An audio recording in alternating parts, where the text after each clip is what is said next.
সম্মানিত ভিউয়ার্স, আসসালামু আলাইকুম ওয়া রাহমাতুল্লাহি ওয়া বারাকাতুহু। আশা করি সবাই আল্লাহর অশেষ রহমতে ভালো আছেন, সুস্থ আছেন।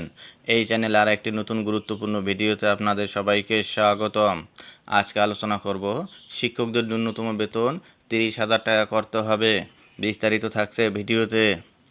এই ভিডিওটি দেখার আগে যারা এই চ্যানেলে একদম নতুন তারা অবশ্যই চ্যানেলটি সাবস্ক্রাইব করে পাশে থাকা বেল আইকনটি প্রেস করে দিন।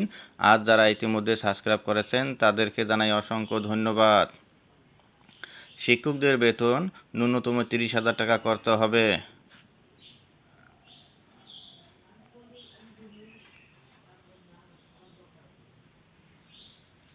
যে কোনো শিক্ষা প্রতিষ্ঠানের যে কোনো পদমর্যাদার শিক্ষকদের বেতন ভাতা ন্যূনতম 30,000 টাকা করার দাবি জানিয়েছেন গণ অধিকার পরিষদের সভাপতি নুরুল হক নূর। আজ রবিবার 29শে সেপ্টেম্বর জাতীয় প্রেস ক্লাবের সামনে শূন্য পদে বদলির দাবিতে এমপিওভুক্ত বেসরকারি শিক্ষা প্রতিষ্ঠানের শিক্ষকদের অবস্থান কর্মসূচিতে একত্রতা জানিয়ে দেওয়া বক্তব্যে এসব কথা বলেন তিনি।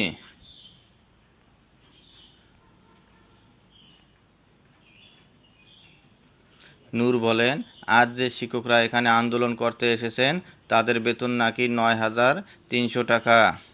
এটা কিভাবে হয়? বেসরকারি অফিসের একজন পিয়নও তো এখন 15 থেকে 20,000 টাকা বেতন পান। তাহলে মাধ্যমিক বিদ্যালয়ের একজন শিক্ষক কেন 9,000 টাকা বেতন পাবেন? এ দিয়ে কি একজন মানুষের সংসার চলে? আমরা দাবি জানাচ্ছি শিক্ষকদের বেতন ন্যূনতম 30,000 টাকা করতে হবে। নুরুল হক নূর বলেন, আমরা দেখেছি একজন শিক্ষক সারা জীবন শিক্ষকতা করেন, অথচ কোনো একটা অনুষ্ঠান করতে, মেয়ের বিয়ে দিতে কিংবা চিকিৎসার জন্য মানুষের কাছে হাত পাততে বাধ্য হন। এটা পুরো জাতির জন্য অসম্মানের, লজ্জার।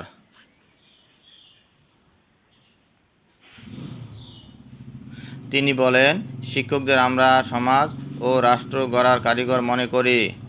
শিক্ষা উপদেষ্টা নিজেও একজন শিক্ষক, সেজন্য অবশ্যই তার উচিত শিক্ষকদের ন্যায্য দাবি মেনে নেওয়া। আমরা শিক্ষা সমাজের যৌক্তিক দাবি মেনে নিতে সরকারের কাছে আহ্বান জানাই। তাদের বেতন কাঠামোতে যে ভয়াবহ বৈষম্য তা নিরসনে জোর দাবি জানাচ্ছি। বদলির দাবি দ্রুত মেনে নেওয়ার আহ্বান জানিয়ে গণ অধিকার পরিষদের সভাপতি বলেন, শিক্ষকদের সব ধরনের সুযোগ সুবিধা সবার আগে দিতে হবে।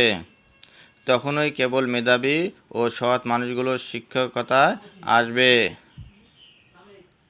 বদলির যে দাবি নিয়ে আপনারা এসেছেন সেটা তো ছোট দাবি, এটা তো সরকারে মানতেই হবে। বড় দাবি হলো বেতন কাঠামো।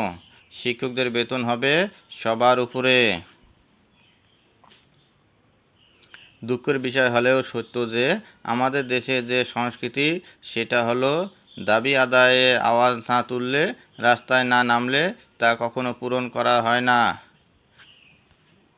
সেজন্য আপনারা দাবি তুলবেন এবং দাবি আদায়ে সরব থাকবেন। আমরা সবসময় আপনাদের পাশে আছি।